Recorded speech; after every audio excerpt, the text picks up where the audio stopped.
أعوذ بالله من الشيطان الرجيم بسم الله الرحمن الرحيم الحمد لله والصلاة والسلام على أهلها أما بعد قال الله تبارك في محكم كتابه الكريم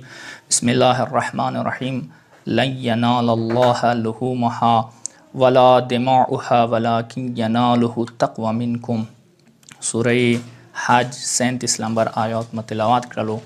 پروردگار عالم دی آیات کی انداغه فرمایش کوي قربانی حوالی سره ده څه خدای ته تاسو قربانی غوښه نه رسیږي، نه خدای ته تاسو قربانی وینه رسیږي، بلکې که خدای ته رسیږي یا خدای د پاره پکار دی هغه تاسو تقوا پکار دی. مقصد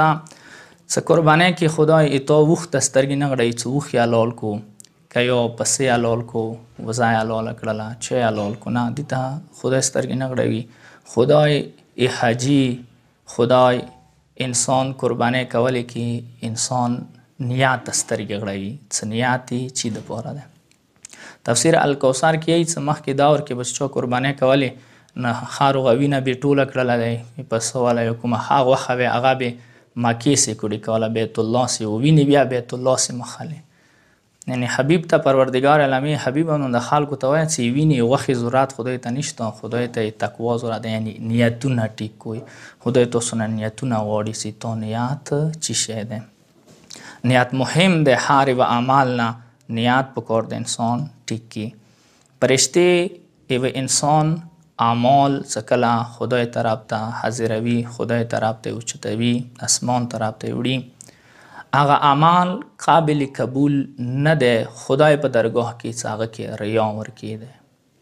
یعنی هغه اعمال څه نیت الله د پاره نه ده خدای نه ده نه قبلوي. چاهه هغه نیت کې هغه اعمال کې چاهه هغه چې تو ویری نه ویر کړي هغه اعمال تو څه خلت انجام نه وی کړي خد انجام کړي وي رنگین د کړي وي خو څه نیت د الله پاره نه وي چې فرشتو ته چې د اعمال ویړو په د مخې ونیول وي ساره نه قبلوام یا نه بس اندی واجنا کچېری مسترګي وغړو. اوس دې ته یو سوال پیدا کیږي څه وشا قرباني کیا کېدای شي مونیات خنوي جامع المنځ کیا کېدای شي مونیات خنوي یا مختلف مواقع او ځایونه دي چې کې مونیات خنوي او شکوي نه زه تاسو نه امید نه کوم تاسو د پاره دا نه د څه مثلا وشه یو اعماله ما کوي صرف نیتونه ټیک وي نه نیت خپل ځای کې ټیک وي هر یو عمل خپل ځای کې کوي خو صرف اعمال کولی نه مخکې صرف لغوندې زدي شي طرف ته تاسو متوجه کوم څه اول اعمال نه مخکې نیت باندې سوچ وکوي څه ایمان نیت الله د پاره ده که مخلوق د پاره ده، یعنی مصیبت نه بخلاص شوي کچېرې الله د پاره نیت وي اغه لیارې کې تاسو ته بیا رکاوټ نه جوړیږي، اغه کار بیا تاسو د پاره اوبال جان نه جوړیږي، اغه خبره بیا تاسو د پاره باعث درد سر نه جوړیږي چې الله د پاره وي. یعنی تو د پاره عمل نه لغوندې سوچ کامیابی راز ده که نیت باندې د سوچ وکړو، اما که نیت باندې د سوچ نه وکړو که عمل د هر څوره غوټ کړی وي بیا اوبال جان یا جوړیدای شي تو د پاره مصیبت یا جوړیدای شي